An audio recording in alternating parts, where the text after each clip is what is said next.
So welcome again to this video on my potbelly wood burning stove that's in my RV.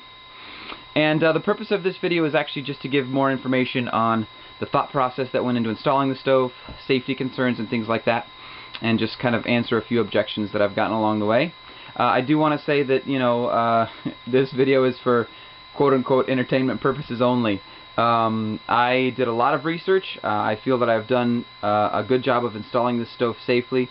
But this is not intended to be a how-to video. So if you decide to take on a project of this nature, you really need to do your own research and you need to do it at your own risk. Enough said on that. So let's talk through a couple of things. Let's start with maybe the obvious. I have a very small fire extinguisher there, but I have a much larger fire extinguisher under the sink. I have a smoke alarm, which only goes off when which has only gone off when I have regulated the damper too far. I have carbon monoxide detector with a digital readout, so if that even moves, even before it gets to a dangerous setting, I can tell. So looking at the stove itself, we'll sort of work from the bottom up. I'm going to use, first of all, let me introduce you to this guy. This is my infrared thermometer. Okay, it's a little pistol style. You squeeze the trigger and it makes a dot where it's reading the temperature, and it gives you the surface temperature of where that dot is. The further away you are from the surface, the larger an area it's going to read. It's an 8-to-1 ratio, so at 8 inches away it's reading a 1-inch circle. And I'm going to be referencing this throughout this video to show you surface temperatures and to show you that I've kept things pretty safe. I'm also going to use this as a laser pointer just to point out some of the things that I've done. So first of all, got my hearth that I built. This is built on a framework of 2x4s, so it's got 2x4s that go along the outside edge, and then it's also got 2x4s that run as joists underneath the legs of the stove to support the stove weight. The stove weighs, I'm guessing, between 60 and 80 pounds. I haven't actually weighed it, but it's light for a wood stove. It's easy to pick for one person to pick up. The hearth, I believe, weighs about the same amount. So going back to the hearth is 2x4s. Above that there is a layer of Durock, which is a cement board that's used as a tile backer.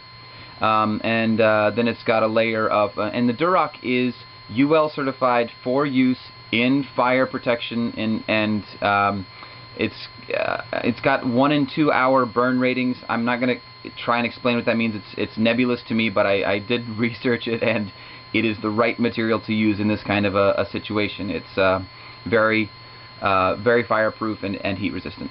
So 2x4s and a framework. This is not connected to the carpet, by the way. I'll go into that more in a minute. It's just resting there. It's a movable hearth, but it's a framework of 2x4s and then Durock, and then above that, of course, a layer of mortar, and then these quarry stone tiles, I think is what they're called, and regular grout in between them. So I've got good heat protection below the stove. Now actually, as I've measured temperatures around the stove, I've got a good fire going in there right now. Let's just see.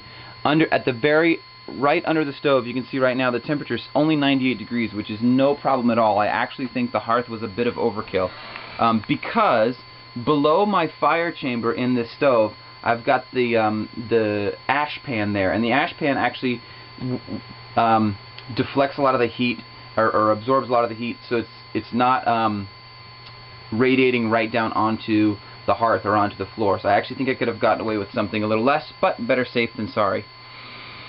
So I've got the hearth there, that's protecting the floor. Technically the hearth is supposed to extend further onto the floor. I'll point again, it should be about 18 inches, so it should probably come out to here. Okay, that's to, have it up to spec. However, out in front of the stove, the issue isn't radiant heat, the issue is sparks or cinders that might fly out of the stove. The only time a spark or a cinder can fly out of the stove is when I have the door open and I'm poking the fire. So it's a time when I'm bound to see it. It might, mean that I wind up with a couple small holes in my carpet, but it's not going to happen when I'm not looking or don't see it. And my experience, growing up, we had carpet near our fireplace. It'll melt a little hole in carpet, but it's not like it instantly combusts or anything like that. So I wasn't too worried about that. I was willing to slightly cut a corner there, just because, and I'll back up so you can see again. There's just not a lot of extra room. It's an RV, and space is really at a premium here. I didn't want it sticking out into the room any further than it needed to be. Behind the stove you've got this heat shield. Okay, now most of this heat shield, anything with square edges on it, was just purchased online. It's by a company I believe called Drolet, D-R-O-L-E-T. I'm not exactly sure how to pronounce it, but I think that's right. And it just folds up and sits there. It's a freestanding heat shield. This part on the side I attached myself because I needed to shield my little dinette there. The first time I had a fire in there, in the heat stove, I didn't have the shield on there. I was reading temperatures on the side surface here. Right now you can see it's only 88 degrees. It's really, really cool. The first time without that heat shield, it reached toward the upper end of what is considered safe. I actually think I would have been fine not to have it, but I decided better safe than sorry. I'll install that, and you know, maybe down the road if I decide that this heat shield gets in the way, maybe I'll take it off or something. Got a couple little screws sticking through where I attach it, and those need to come off at some point. There are set clearances that you need from a wood-burning stove to any flammable surface. All resources that I found online said you need to have 36 inches of clearance between a wood-burning stove and any flammable surface. Okay? Unless you have a heat shield, in which case you can reduce that by half. So I only need 18 inches. And between my stove and this dinette, I've got about 17. Okay, so I skimped just a tiny little bit. But you have to remember, this stove probably holds a third of the wood that another stove does. I'm not saying it doesn't, you know, get hot, of course, but you have to think that there's a little less heat coming out of this, and I took that into account just a little bit as I made all these decisions. Behind the stove, you can see the same thing. I've got just about 18 inches and maybe just a tiny bit shy, but it's really, really close. Okay? As far as surface temperatures go, the rule of thumb that I found was this. They say any flammable surface is allowed to be up to 90 degrees above room temperature, above the ambient temperature. So if the temperature in here right now is, you know, 70 or 80 degrees, it's okay for any surface near the stove to be up to 90 degrees hotter than that. So if it's 70 degrees in here, it could be 160. Okay? And I'm not approaching that temperature with any of my surfaces. Okay? Nothing is that hot. The side of the dinette got up to 150 the first fire I had, and that's why I put this this side shield in here.